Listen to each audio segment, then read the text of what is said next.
The Dhamma of the Blessed One. The Dhamma of the Blessed One is perfectly expounded, to be seen here and now, not a matter of time, inviting one to come and see, leading inward, to be known by the wise, each individually. The first line of this chant proclaims real faith in the Dhamma, not a belief in everything without inquiry, but an inner relationship of trust. When we are faithful to someone, we trust that person. We put ourselves in his or her hands. We have a deep connection and an inner opening. When we have faith in the teaching of the Buddha, this is all the more true. Those aspects of the Dhamma that we do not understand, we leave in abeyance, but that does not shake our faith and trust.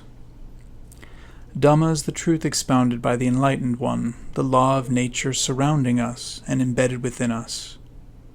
If we feel that it is perfectly expounded, then we are very fortunate, for we have found one thing in this universe that is perfect. There is nothing else to be found that is without blemish, nor is there anything that approaches such perfection.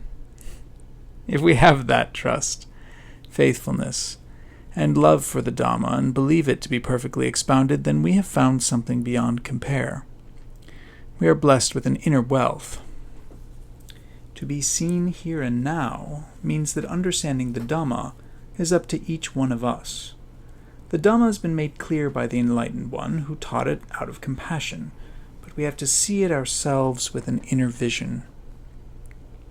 Here and now means never forgetting the Dhamma, but being aware of it in each moment.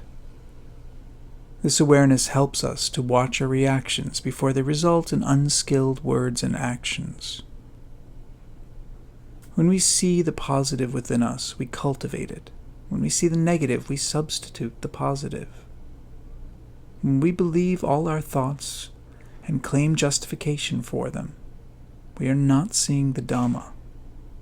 There are no justifications, only the arising and ceasing of phenomena.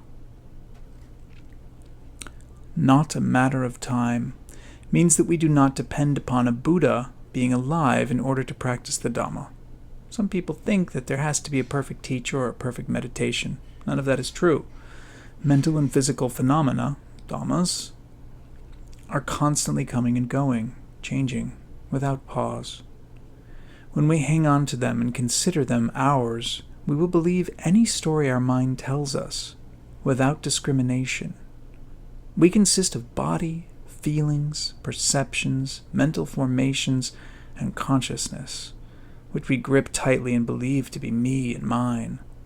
We need to take a step back and be a neutral observer of the whole process. Inviting one to come and see, leading inward. The understanding of the Dhamma leads us into our inner depth.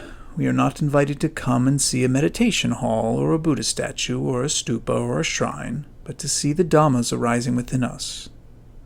The defilements as well as the purifications are to be found inside our own hearts and minds.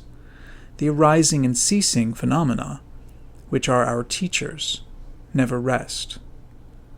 Dhamma is being taught to us constantly. All our waking moments are Dhamma teachers, if we make them so. Our minds are very busy, remembering, planning, hoping, or judging. We could make our body equally busy by picking up little stones and throwing them into the water all day long, but we would consider that a foolish expenditure of energy, so we direct the body towards something more useful.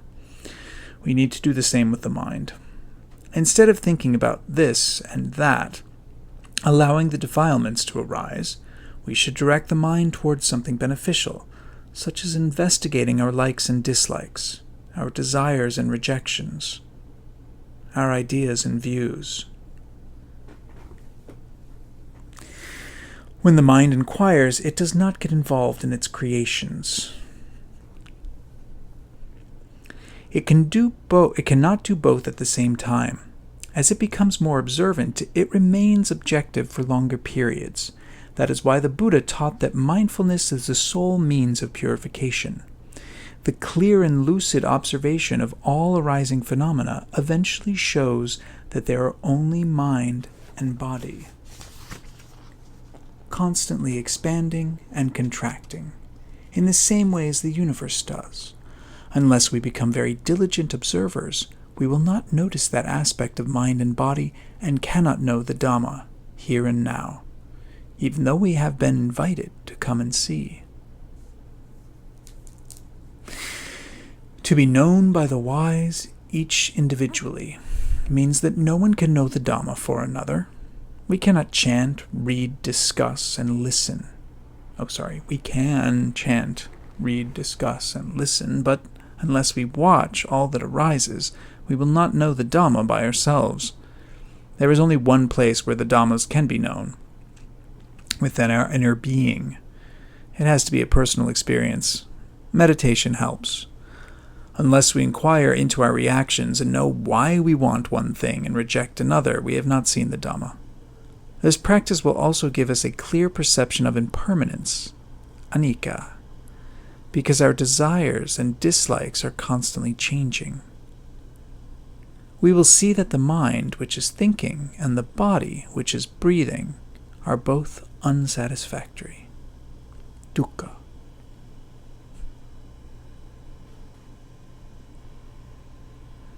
When the mind does not operate with an uplifted transcendental awareness, it creates suffering. Dukkha. Only a measureless, illuminated mind is free from that. The body produces dukkha in many ways, through its inability to remain steady.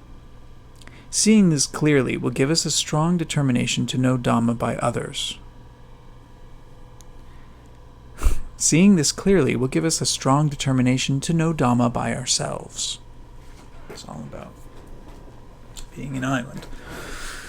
Wisdom arises from within and comes from an understood experience. Neither knowledge nor listening can bring it about. Wisdom also means maturity, which has nothing to do with age.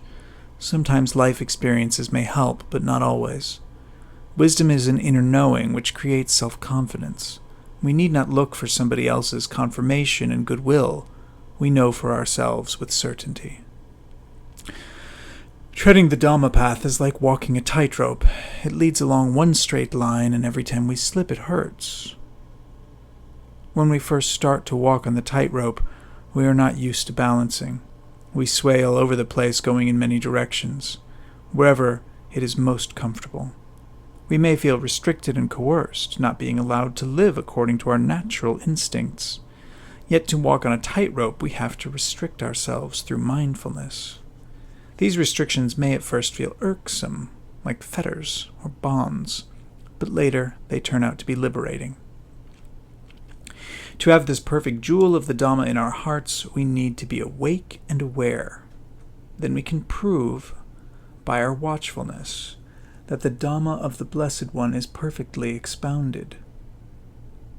There is no worldly jewel that can match the value of the Dhamma. Each one of us can become the owner of this precious, priceless gem. We are most fortunate to have such an opportunity. When we wake up in the morning, let this be our first thought. What good fortune is it for me to be able to practice the Dhamma?